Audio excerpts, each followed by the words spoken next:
Hi, this is Dr. Gregory Sadler. I'm a professor of philosophy and the president and founder of an educational consulting company called Reason.io, where we put philosophy into practice. I've studied and taught philosophy for over 20 years, and I find that many people run into difficulties reading classic philosophical texts. Sometimes it's the way things are said or how the text is structured. But the concepts themselves are not always that complicated, and that's where I come in. To help students and lifelong learners, I've been producing longer lecture videos and posting them to YouTube. Many viewers say they find them useful. What you're currently watching is part of a new series of shorter videos, each of them focused on one core concept from an important philosophical text. I hope you find it useful as well. One of the issues that inevitably arises for any religiously oriented philosopher is the relationship between some sort of faith, whether we understand that in terms of lived faith or an experience or adherence to certain scriptures or doctrines, and the faculty of human reason. And often these are viewed as opposed to each other, or there's a neat dividing line between them. For St. Augustine, on free choice of the will, it's not going to be quite so antagonistic a relationship. And in fact, what we're going to see is the way in which he conceptualizes it, along with his student, who's following along with him, Evodius, is that the two, you might say, reinforce each other and help each other out. So there isn't this very common presumption of something either being of faith or of reason, and these being two wholly separate modes that might be, super ordinated in some way, so that faith is over reason or reason is over faith. Instead, they cooperate with each other in ways that we'll see here. So, to begin with, early on in the work, already in chapter 4, Augustine says, when his student is asking him about a very difficult question about evil, Augustine says, "You're inquiring into a problem which deeply interested me when I was quite a young man. It troubled me so much I was worn out and driven right into heresy." You can find that in his Confessions. "So low did I fall, etc., etc. If God had not helped me, because I longed to find the truth, I could not have escaped or recovered the primary freedom to search." So what he's saying there is that God in some way aids the human inquirer in seeking out the truth, a theme that we'll come back to momentarily. What he goes on then and he says, "I will explain it to you in the way I finally worked out. God will help us and make us," here's the key idea, "understand what we believe." So two important terms there. Belief or believing, credere in Latin, and sometimes it's used in other ways. Credo means I believe. When we talk about having a creed, it's coming from that. And then understanding, intelligere, right? To be able to literally apply our intellect to it and make sense of it. Now, a lot of people would say, well, these are two different modes of apprehension. One of them is deficient in relation to the other. You might think about Plato, for example, talking about grasping something with knowledge, with episteme, or through nous or dianoia, and then having mere opinion, doxa, right? It could be right opinion, but it's merely believing something, not actually knowing it. And Augustine brings up this passage that he uses quite frequently, coming from the book of Isaiah, the Septuagint version of it. Augustine gives priority to the Greek versions of the text rather than the Hebrew versions of the text. And in the Greek Septuagint, there in fact is a passage that translated into Latin goes, "Nisi crederitis non intelligetis," meaning, unless you believe, you will not understand. And so the idea here is you have to have some sort of starting point for the inquiry. You have to believe in something. That doesn't mean that you dogmatically or unquestioningly or blindly believe in it, because the very fact of putting it out there as something that you believe then inevitably leads to trying to go beyond the mere belief and to understand. But unless you do, in fact, have some sort of commitment, according to Augustine, at least a temporary commitment of belief, you're not going to arrive at understanding. If you dictate that understanding has to come first, and only after that we can believe, you'll never, according to him, get the process started. So he says, we can be sure that we're treading in the path pointed out by the prophet Isaiah, right? We believe, and then he says, what is it we actually believe? Everything which exists is created by one God. That God is not the cause of sin. So then how do we trace back this causality so that God is not responsible for sin? Notice that belief here is not what it is for many people in the past and in the present, a way of closing a question, a way of blocking the path to inquiry.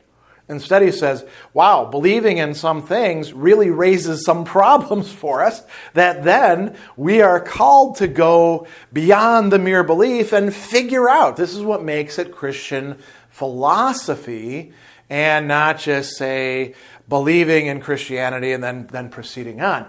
There's an attempt to try to provide an intelligibility to it, to understand.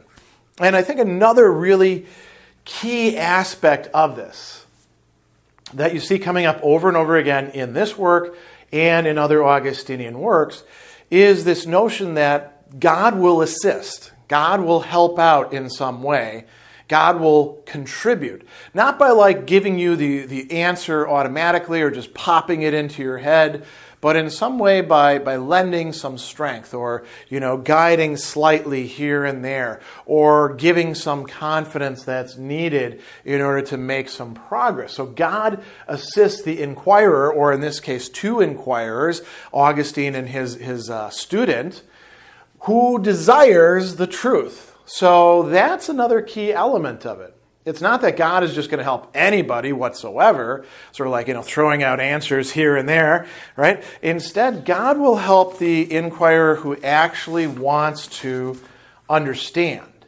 That presumes that there is, in fact, a desire for the truth that is something more than, say, a desire for notoriety or being seen as a big shot or a desire to control people or a desire to make money off of, your teaching, any of those other things. Desire for truth would be something that would be higher and better than those and would fit in with some of the other things that Augustine is soon going to discuss.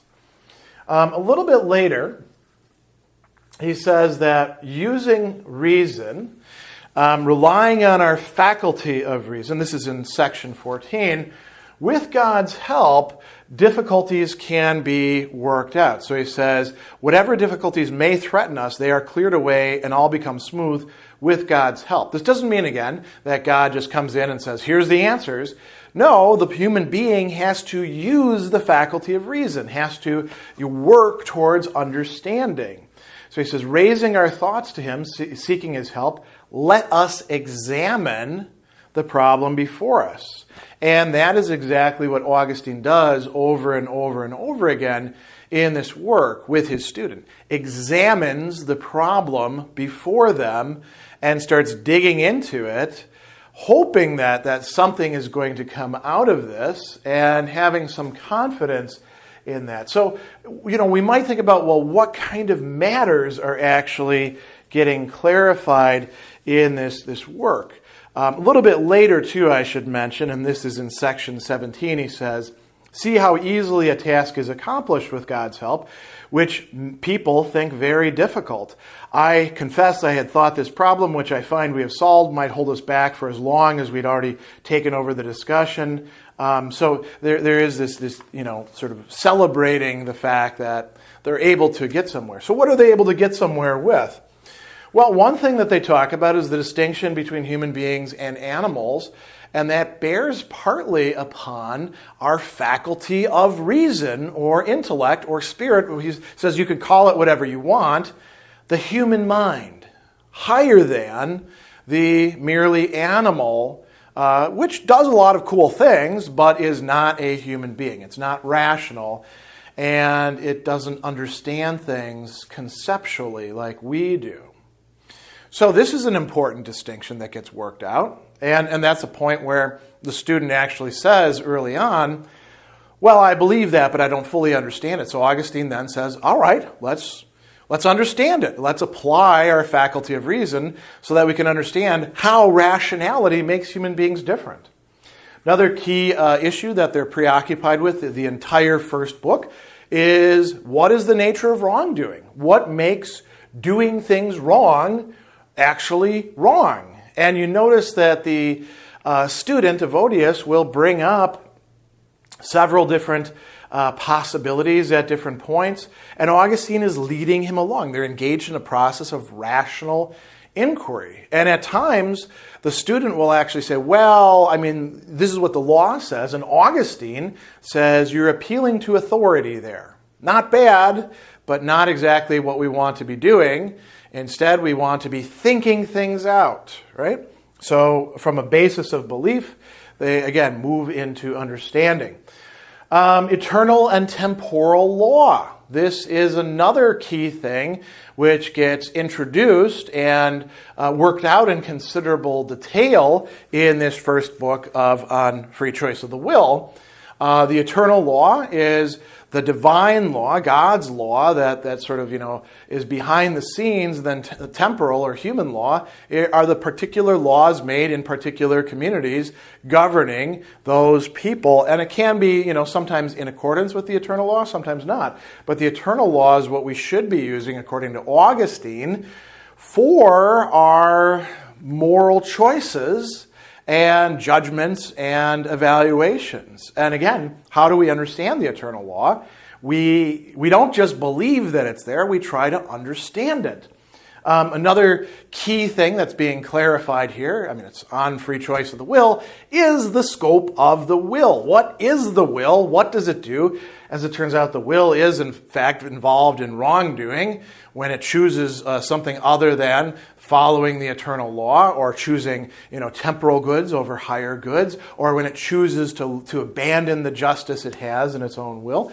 All of these things are being worked out within this framework of, which can be understood in terms of unless you believe, you will not understand. First, belief comes, and belief is not the end of the matter. It's not a unshakable foundation, as will come about in later foundationalism. No, it's a starting point that provides some initial intelligibility. And then the question is, as human beings endowed with the faculty of reason, how much more intelligibility can we provide to these matters, provided we seek truth and ask for divine help? So that's Augustine's view in a nutshell on the relations between Christian faith and human reason in this particular work.